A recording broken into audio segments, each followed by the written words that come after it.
guys, so this is my final review in my Pirates of the Caribbean series leading up to Pirates of the Caribbean Dead Men Tell No Tales at the end of May. I hope you guys have enjoyed it, so let's talk about it on Stranger Tides. So this movie picks up after Pirates of the Caribbean at World's End when, Barbossa has taken the Pearl and Jack and Gibbs are back on somewhere, I don't know where they are. But anyway, they have their own little misadventures and stuff's going on. And Jack runs into an old friend who he may or may not have been involved with. And she may or may not be Blackbeard's daughter, and that sets them on a whole nother excursion to find the Fountain of Youth, and Barbossa is also trying to find the Fountain of Youth, and then the Spanish are also trying to find it to destroy it, and a lot of stuff happens, and we have our movie. So I think a lot of people thought that Pirates of the Caribbean 3 was the last movie that was going to be made, but then Pirates 4 came out and they didn't really know what to expect. And I want to say it got even more mixed reviews than number 3 did, because I know some people who absolutely hate this movie. But then I know other people who think it's better than 2 and 3 for some reason, which I don't understand at all. I enjoyed this movie, not as much as the other ones, but I don't think it's that good. So let's get into what I liked about this movie. First of all, some people were saying in this movie that, Jack Sparrow, Johnny Depp, they lost it, they're not as funny anymore. I personally think he's still the best part of the movie. It's a lot of fun to see Jack Sparrow back on the big screen. And it was kind of special for me because I wasn't old enough to see the first 3 in theaters. This one I did get to see in theaters, so it was cool to see Pirates of the Caribbean on the big screen again. And Ian McShane, who plays Blackbeard, he plays a really good villain, I'll say that. I can't say I was a huge fan of Penelope Cruz as the love interest type thing. I did enjoy how it ends up, which I'll get to in a little bit. So when I heard that Blackbeard was the villain in this movie, I did like the idea of going back to just, piratey stuff. I mean, I liked Davy Jones' crew and all the fish people and all that, but they got totally over the top, and I thought maybe this would kind of bring it back down. And in a way they did, but they didn't. So backing up a little bit, I think the first half hour of this movie, I was actually really getting into it.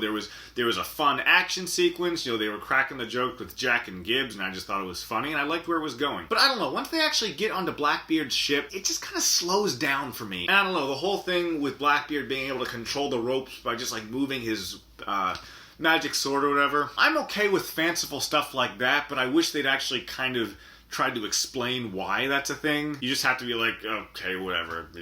Just gotta accept it. And it's the same thing with the zombified people. They say ooh, Blackbeard, he's zombified these people. What does that even mean? You never know. You just kind of have to accept it. I do kind of like what they did with Barbossa, because at the beginning of the film, he's pretending to be working for the king, and you're like, I don't really like that. But then it turns out that he's actually, just doing that undercover so he can find the Fountain of Youth, but also kill Blackbeard because apparently he got his leg chopped off by Blackbeard. I was surprised though when he almost killed Gibbs, given that they were on the same team in the last one. I mean, if Gibbs hadn't burned that map and stored the information in his head, would Barbossa have killed him? I don't know. I thought that was kind of weird. I did like how they brought in mermaids to this one. It's kind of very pirate lore-y. I don't know. I kind of like that. That was cool. There is kind of a forced romance thing with one of the mermaids and this preacher guy played by Sam Claflin. I kind of liked them as characters, but it was just kind of this side story that didn't really matter and just kept coming back. And so when they finally get to the island and the different people are together, they finally find the Fountain of Youth. And the way it works is there are these 2 chalices, and if you put some of the Fountain of Youth water in one and the other, one will kill you and one will save you. And in doing so, he ends up saving Penelope Cruz's life because he loves her. You never know for sure. And ends up killing Blackbeard. But possibly my favorite thing that happens in this movie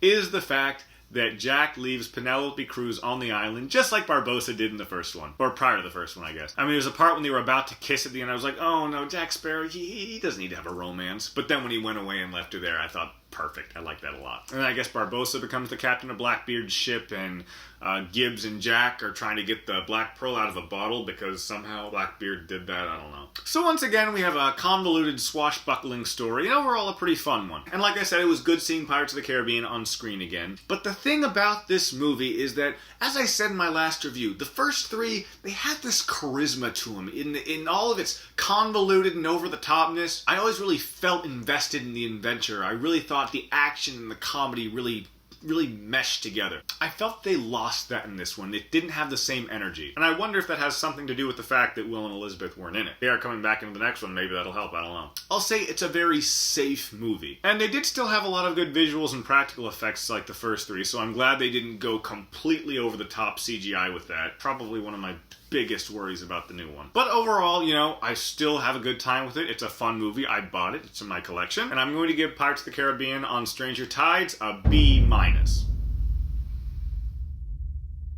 Guys, thank you so much for watching as usual. Please check out my other Pirates of the Caribbean reviews, Curse of the Black Pearl, Dead Man's Chest, and At World's End. And you can look forward to my Pirates of the Caribbean Dead Men Tell No Tales review coming at the end of May when it comes out. And I will see you next time. Thanks for watching.